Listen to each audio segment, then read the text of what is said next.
Hi hello అండి, అందరికీ నమస్తే. Welcome to విశ్వరహస్యం. అఘోర గురించి ఇవాళ మీకు కొన్ని విషయాలు చెప్తానండి.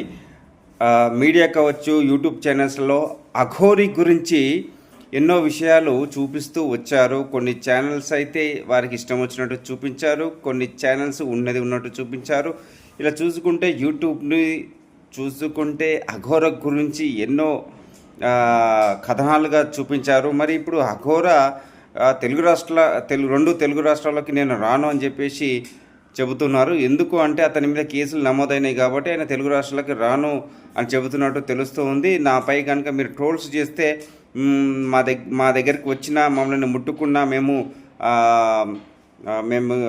ఆత్మ అర్పణ చేసుకోవడానికి కూడా మేము సిద్ధంగా ఉన్నామని చెప్పేసి ఇద్దరు చెబుతున్నారు, వర్షిని అండ్ అఘోరి. కానీ ఇక్కడ గతం నుంచి కూడా మరి అంతకుముందు అఘోరి అనే అలియాస్ శ్రీనివాస్ అలియాస్ అఘోరి, ఈ శ్రీనివాస్ అనే వ్యక్తి గురించి గతం నుంచి కూడా మీడియా ఛానల్స్ ఎందుకు దృష్టి పెట్టలేకపోయింది? మీడియా ఛానల్స్ దృష్టి పెట్టాల్సిన అవసరం ముందే ఉంటే ఈరోజు ఈ పరిస్థితి వచ్చేది కాదు కదా. ఎందుకంటే ఇప్పుడు అఘోరి గురించి అతని యొక్క చాప్టర్స్ అన్ని కూడా బయటికి తీసి మీడియాలో ప్రచారం చేస్తున్నారు.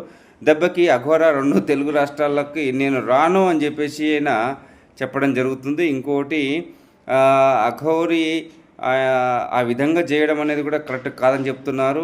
అట్లాగే నార్త్ ఇండియాలో ఉన్నటువంటి అఘోరి సంఘం, అంటే అఘోరికి సంబంధించినటువంటి యూనిట్, అందులో ఉన్నటువంటి ఉపాధ్యక్షుడు కూడా వారు కూడా అఘోరి గురించి అది సరైన పద్ధతిలో అతను లేరు అన్నట్టు వారు కూడా చెబుతున్నట్టు తెలుస్తుంది. మరి ఇంతకీ అఘోరి అసలు అతను ఎందుకు ఆ వేషం వేసుకున్నాడు మళ్ళీ అనేది ఇక్కడ పూర్తిగా విచారణ చేయాల్సిన అవసరం ఉంది. అతని వెనుక ఎవరైనా ఉన్నారు అనేది కూడా తెలుసుకోవాలి.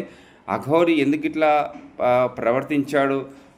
ప్రస్తుతం మేము ఇప్పుడైనా తెలుగు రాష్ట్రాలకి మేము రాము, ఇక ఎప్పటికీ కేదార్నాథ్లోనే ఉంటాము అని చెప్పేసి అంటున్నారు అఘోరి. మరి సనాతన ధర్మం కోసం ఏదో చేస్తాను, అది చేస్తాను, ఇది చేస్తానని చెప్పేసి అన్నావు కదా, మరి ఇప్పుడు ఎందుకు మళ్ళీ వెనక్కి వెళ్ళిపోయావు? నీకు దగ్గర ధైర్యం లేదా, నిజాయితీ లేదా, దమ్ము లేదా? నిజాయితీ, ధర్మం, దమ్ము ఉంటే నువ్వు ఎందుకు భయపడాల్సిన అవసరం ఏముంది? దీనికి సమాధానం చెప్పండి అఘోరి గారు. మీరు కనుక నిజాయితీగా ఉన్నట్లయితే మీరు దీనికి సమాధానం చెప్పండి.